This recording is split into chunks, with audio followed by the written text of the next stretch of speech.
Hey folks, Hyrulian here, and welcome back to another podcast thing. Today, I wanted to sit down with you and talk about my experiences after a week of playing Helldivers 2. This isn't going to be a proper review or anything, but as somebody who was not anticipating this game at all and has never really been that much into horde shooters, I thought it would be neat to kind of sit down and talk about how much I have been enjoying this game. So, we're just going to kind of get into some first impression type deals today. I've been playing the game for a week today, and I'm currently sitting at about 20 hours in the game. So, I'm not super far. I'd say I'm about halfway through some of the more basic progression stuff. But I thought it'd be fun to sit down and talk about this title because I really do have a lot to say, because I do find it very polarizing. And there's a number of things that I really like and was really surprised by. And then there are some things that I also was a little bit disappointed by, and I was also not a super big fan of. But overall, I'd say my impression on the game has been very positive. So I thought it'd be fun to kind of sit down and talk about how I found a game in a genre that I hadn't really given a second look at, and I ended up really liking it. So without further ado, let's get into it. So to kind of frame my perspective around this entire game, I wanted to mention that I have never even heard of Helldivers before. I never played Helldivers 1. And I've never really been a big fan of tactical, top-down type games like that. It is a sort of more like a twin-stick shooter, I guess, than a tactical game. But either way, I think I probably would have seen it on Steam and not really given it a second look, especially considering I've never really been that big into these kinds of games. The strategy genre has always kind of scared me, and I've dabbled with certain strategy games, but I honestly would have seen this game and assumed it was just another one of those like big strategy games. But it turns out it's a horde game, a horde shooter, and I have played some horde shooters. I've played a little bit of Deep Rock Galactic. I believe Left 4 Dead technically counts, but I mean, it's also not really the same thing, but I looked up horde shooters and it said Left 4 Dead, so I had to mention that.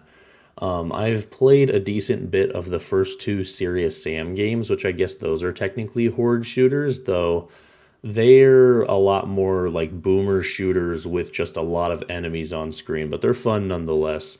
And also, this wasn't mentioned, but Risk of Rain 2 kind of feels like a horde shooter in many ways.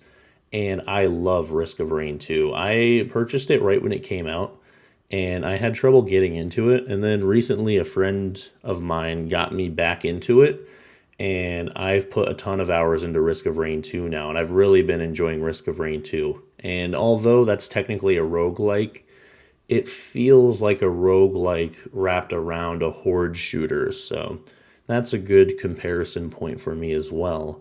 And also, I've played a tiny little bit of Earth Defense Force, aka EDF, and I would say that if you've played EDF, that's probably the closest comparison for somebody like me to give you. EDF is very much a super satirical, very Japanese style version of what Helldivers is in many ways. But those are kind of some of my background experiences with the horde shooter genre as a whole. And I honestly just wanted to make that known. I have very little experience with the horde shooter genre. So if you're wanting to hear impressions from somebody who's played a lot of similar games to Helldivers, this is probably not the podcast for you. But either way, let's switch gears now and go ahead and talk about the studio behind Helldivers 2, Arrowhead Game Studios. So, as far as I can tell, Arrowhead Game Studios, looking at their website here, is mostly just known for Helldivers 1 and 2.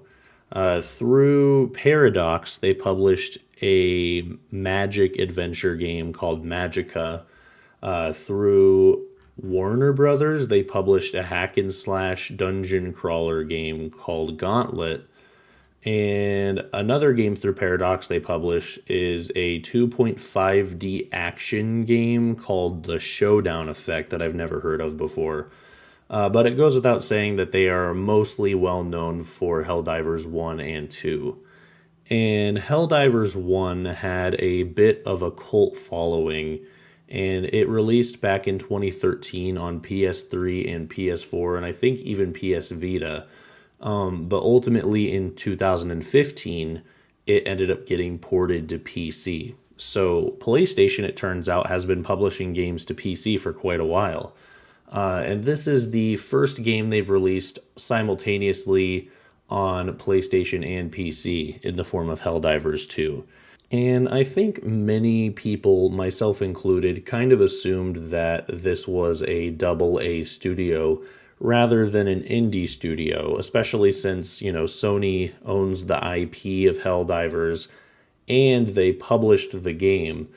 But it turns out that Arrowhead Game Studios is an independent studio, and it's very much its own thing. Though I suspect that might change eventually now that Helldivers has become such a big deal.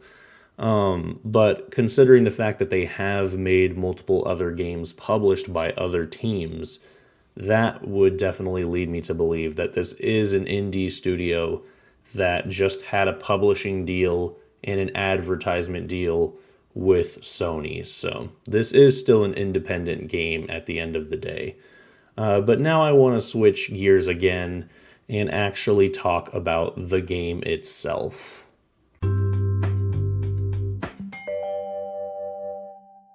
Now, I'm definitely no Helldivers lore buff, but I will quickly attempt to describe the story in my own words. So in Helldivers 2, you and your friends play as Helldivers, which are basically the elite soldiers of the intergalactic army of Super Earth, which of course is Earth but super. And from what I can tell, it's called Super Earth because everyone on the planet Earth has united under one government, which seems to be based off of the propaganda you see in the game, completely based off of the US. And as these super soldiers, you are tasked with spreading democracy and pushing back forces that seek to interfere with it. And this means that you're going to be going out on the battlefield and fighting in two different wars, one against a group of bugs and one against a group of human-killing robots named the automatons. And this game is nowhere near as humorous as Earth Defense Force, but I still think it probably should be mentioned that there is quite a bit of silliness between matches. And when the jokes are cracked, they're usually at the expense of the US government in our world. And it's kind of like a wink, wink, nudge, nudge kind of thing. But that being said, in the actual matches themselves, jokes are kept to a minimum, and it really is just you, your stratagem, and thousands of bots or bugs, depending on where you deploy. But it is basically an ongoing strife between these two different wars going on, where the bugs and the automatons are trying to get to Earth, and in the story we are trying to push them back and keep them away. And they kind of have this whole live service game thing going on where the story is going to progress as the game exists, and there are already teases of two possible extra factions from the first Helldivers games also starting a war with us from the north and the south of the galaxy map. So eventually we're going to be surrounded on all sides, and it's going to be a true all-out war where we're just trying to hold our own in the center of our galaxy, which is our planet. So that's kind of an overview of the story of Helldivers so far. So at this point, you might be wondering, what is Helldivers 2 actually like to play? So at its core, Helldivers 2 is a standard third-person shooter, horde shooter, and it has very deliberate and kind of slow, in some cases, feeling gunplay. It's very much enemies have weak points, you have limited ammo, you do the math. Certain weapons are better for certain enemies, and you kind of really have to focus in on trying to hit enemy weak points and kind of strategizing on how you want to best use your abilities in order to get a one up on them and not get overwhelmed. And honestly, the gunplay does feel very impactful and fun. I found most of the guns to be very enjoyable to use, and it's very fun unlocking different types of guns specifically and seeing how they fare against the different enemies of the universe. And in addition to guns, you also have this loadout of unlockable powers called stratagems. And they can basically be anything from something as simple as deploying a stronger weapon for you to use, like a heavy machine gun or a sniper rifle, all the way up to dropping a nuke on the damn battlefield. Like, it gets crazy, some of the nukes you can drop on the battlefield. And basically, after you use them, they have a cooldown and take a certain amount of time to recharge. And I'd say a big part of the game is keeping an eye on those cooldowns and making sure you have enough stims and ammo to make it until you have resupply cooldown expire so you can get another resupply in. And there's a lot of strategy involved in picking the correct loadout for the correct mission, which we'll get into what the actual missions look like in a little bit.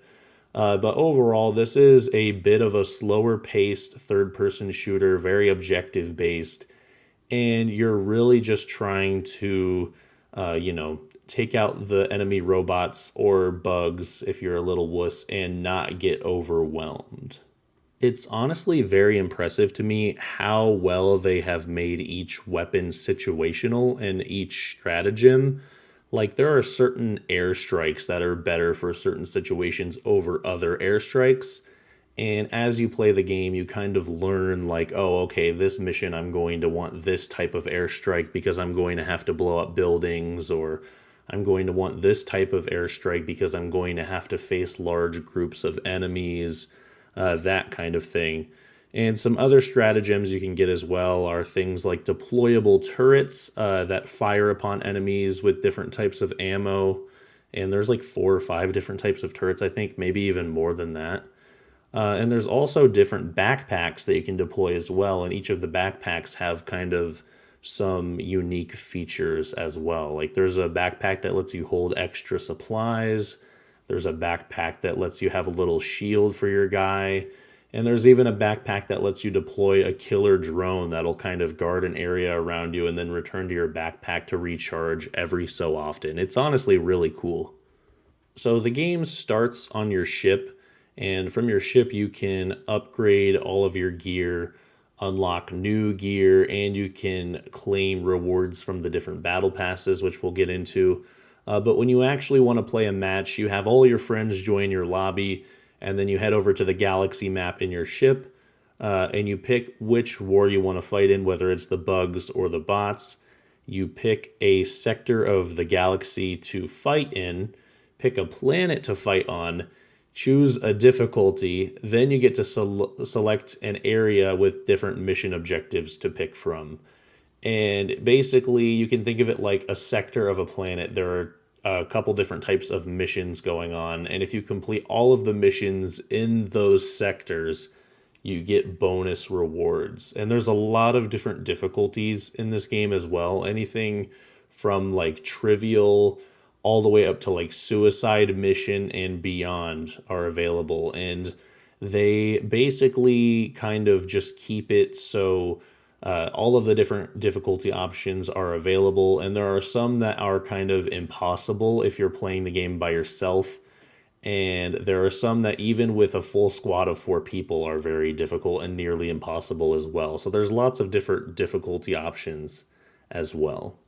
Some of the different types of objectives and missions you could find yourself doing on the planets include things like, escorting citizens and scientists and launching multi-stage rockets, defending locations, killing some boss enemies, raising the Super Earth flag to liberate an area, And that's just the main objectives, and there's a lot more than that. There's also side objectives on every map that can be completed for additional rewards, which are things like calibrating radar dishes, blowing up enemy communication towers, recovering data that was lost in an escape pod that crashed, destroying enemy camps, and the like. There's a lot of objectives on the different maps in these games, in this game.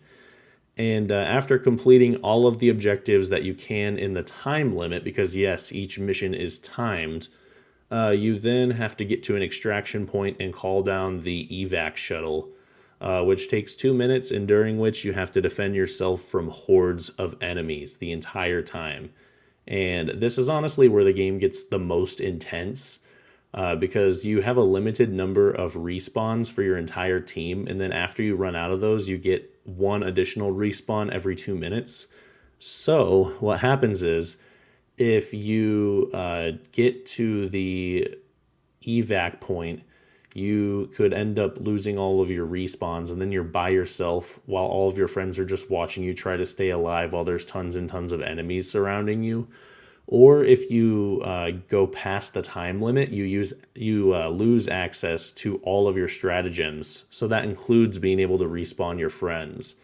So there's been many a times where I've been in the middle of extracting, all of my friends have died, and it's just been me trying to survive thousands of bugs. And I'd say like 3 out of 4 times I end up just dying immediately. And the other 1/4 of the time, I end up miraculously surviving, and everybody in the group gets really hyped. So it really creates tense and exciting moments in the game. And honestly, that is probably one of the strongest things about this game, is the intensity of some of the moments in the game itself. And after you do finally extract, or all of you die and you have no respawns left, you get sort of a mission status screen, which will tell you if you succeeded or failed your main mission, and then go over all of the possible side objectives you could have completed. And basically a running tally of XP and requisition slips are created, which are basically the free currency. And the more you complete, the more you get. The faster you complete it, the more you get. The more of you that extract, the more you get. And it is possible that none of you extract, but as long as you complete the main objective, you do still get quite a bit of stuff from doing that. And there really is a lot of different types of rewards you can get for completing missions as well. And that's not even mentioning all of the hidden rewards you can find around the map while you're actually playing as well, by doing a little bit of exploring, including the premium currency, the game's equivalent to battle stars to redeem stuff on the battle passes, and a ton of other stuff as well. There's seriously like so much intricacy in kind of deciding how you want to spend your time during the missions to maximize your XP gain and your currency gain by the end of the mission. And after you do finally complete the mission, whether it be extracting or otherwise, you get to see the liberation percentage for the planet that your team contributed. And what this is basically the game has this really cool gimmick feature where the community all work together to liberate certain planets and to defend certain planets. And every single player who plays the game and completes a mission sort of contributes to that in the means of a percentage of the planet's freedom, I guess you could put it. It's a little bit hard to explain, but once you see it in the game, it's very much a nice feature that sort of brings the community together and centered around a specific goal. And already tons of different YouTube and TikTok accounts have been created to kind of coordinate different planets to have the community attack together or defend together. And it really is a thing that makes this game feel like it has a lot friendlier and nicer community than a lot of other games. It's like a team building activity for all of the hundreds of thousands of players currently playing the game, which is really cool. But let's kind of finish up talking about the game itself here. And let's go ahead and talk about some of the technical and performance related aspects of the game, since it is a 2024 PC game that I've played after all.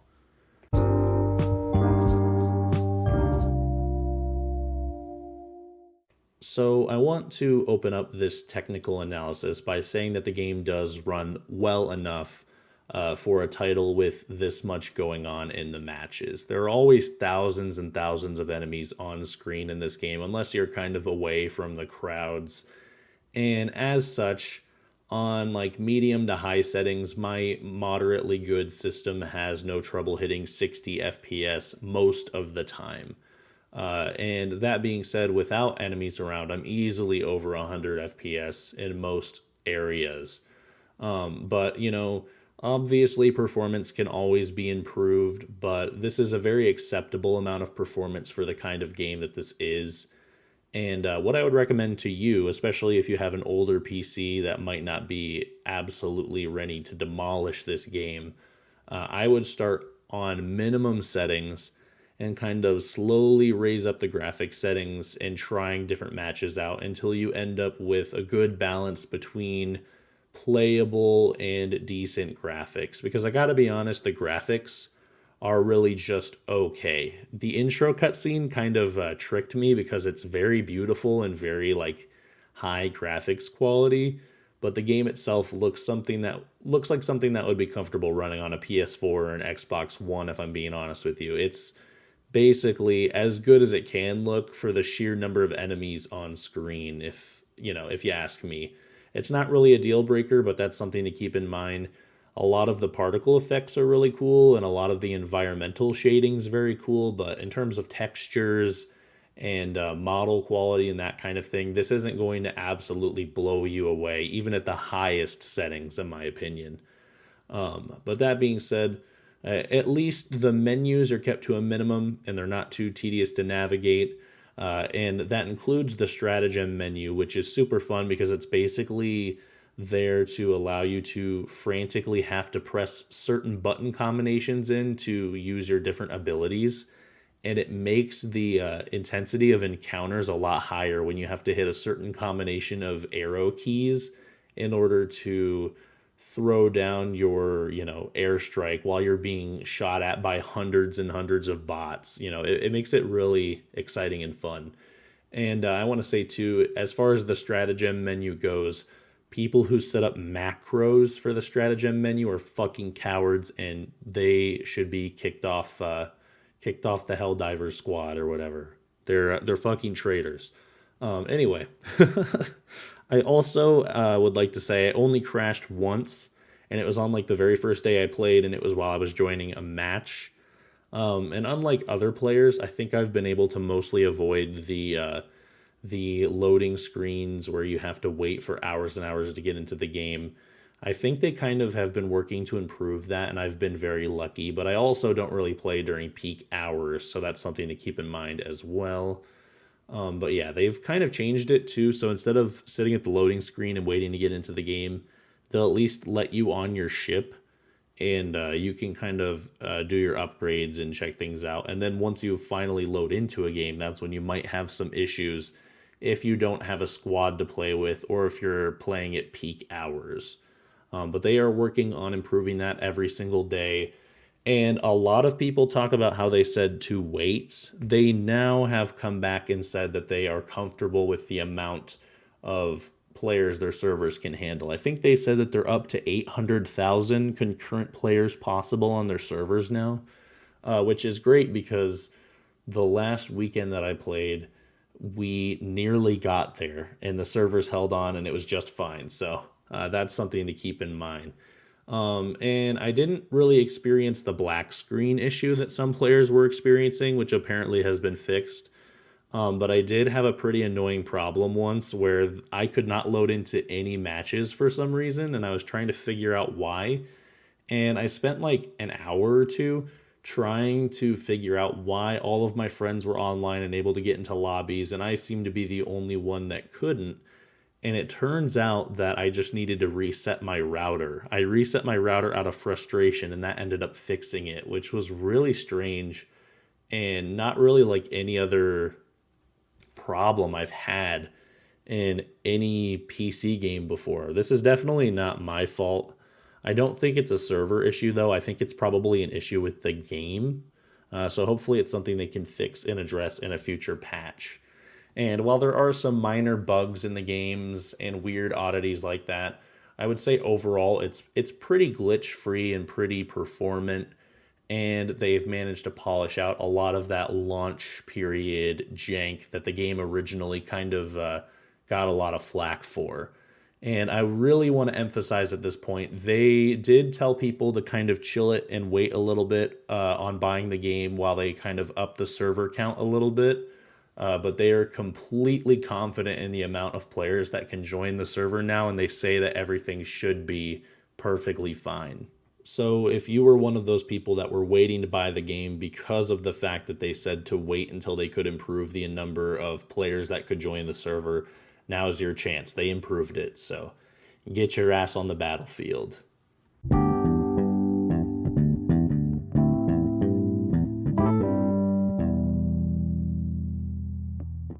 So now I want to go ahead and talk about why I ended up waiting a week after the game came out before I ended up buying it.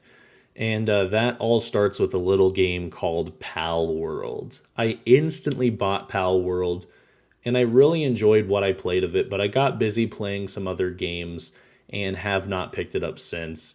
And I was really worried that was going to happen again with Helldivers. I've been checking out so many games recently. I've been playing so much different stuff. That games have to really do something special to hold my attention. And Pal World at the end of the day was kind of just a mixture of some games that I've already played, and it was not able to hold my attention after some more interesting stuff released. But that being said, I will head back to Pal Worlds at some point, and I will definitely play it again. But I got to say, Helldivers, this was not the case at all. Helldivers is something unique, and it's not really like anything I've ever played before.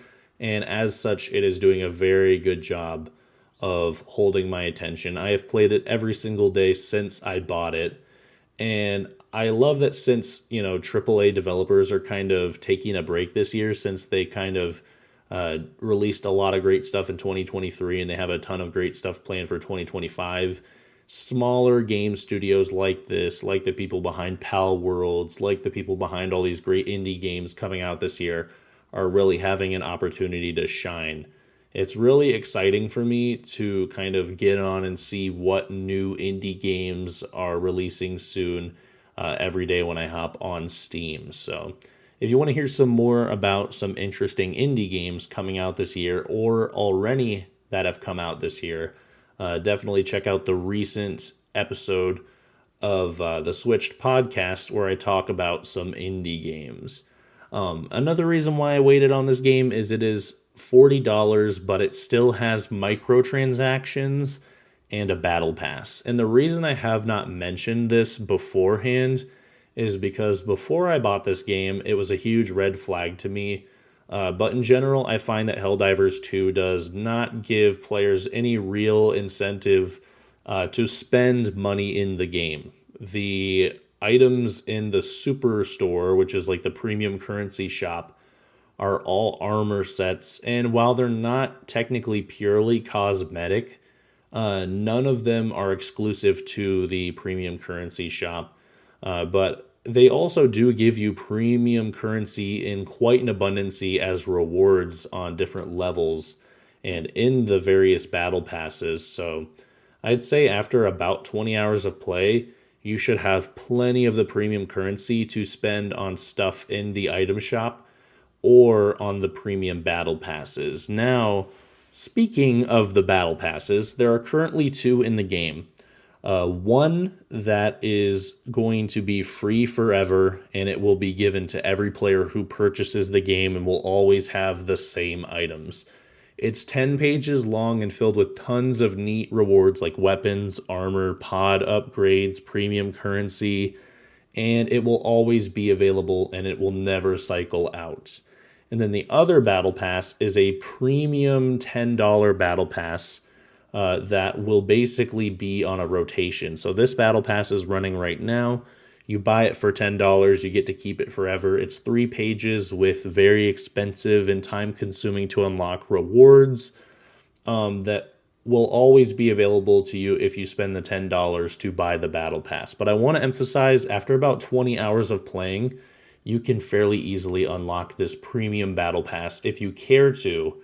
And I've found that there's not really a lot in it that I care about unlocking in my time playing so far, but that's just me.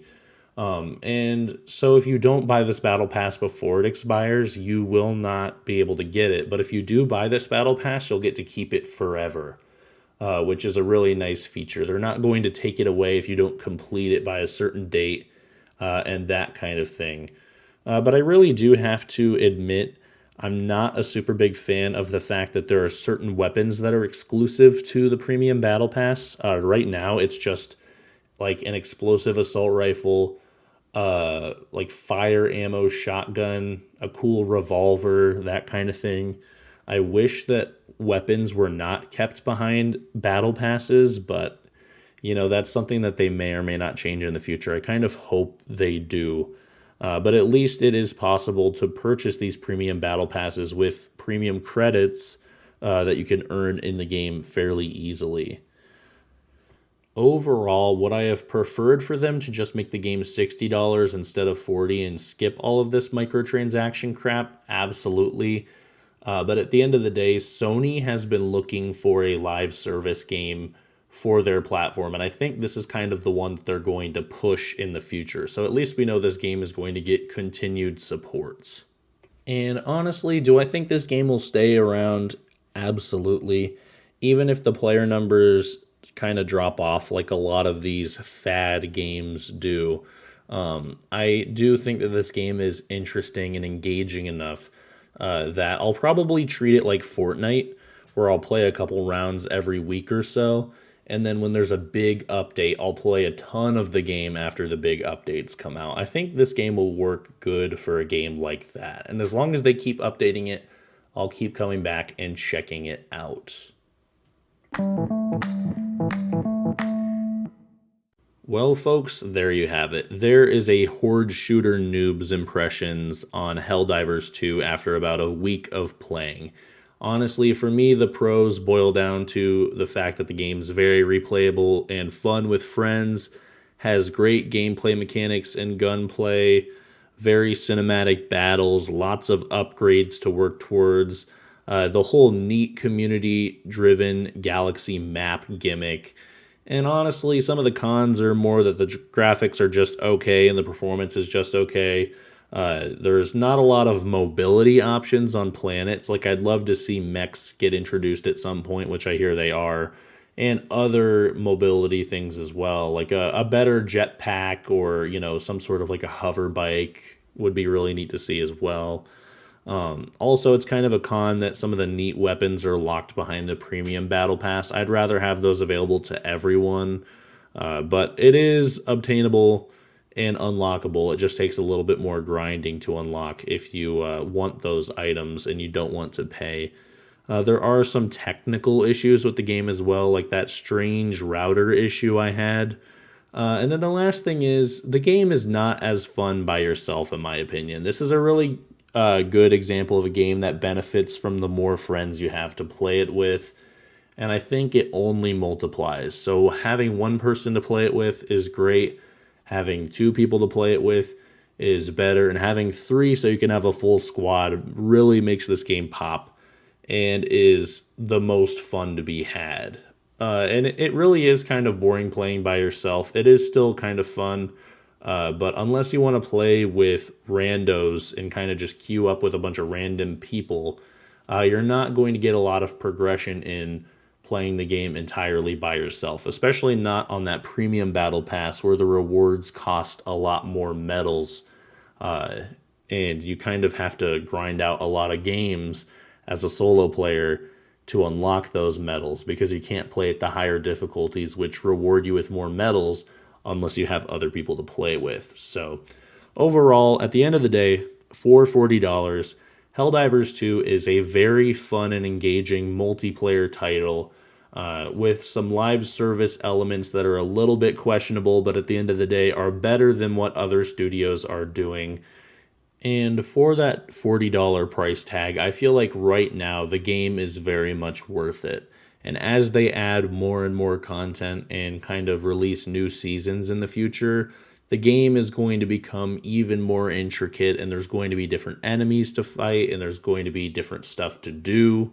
And even if those do come as paid expansions, I think that the game is going to get even more exciting as the time goes on. So that's some of my thoughts on Helldivers 2, folks. I hope you enjoyed hearing my perspective on all of this.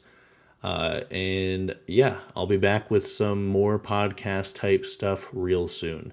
Thanks for listening, folks. And remember to protect democracy, or whatever the Helldivers guys say.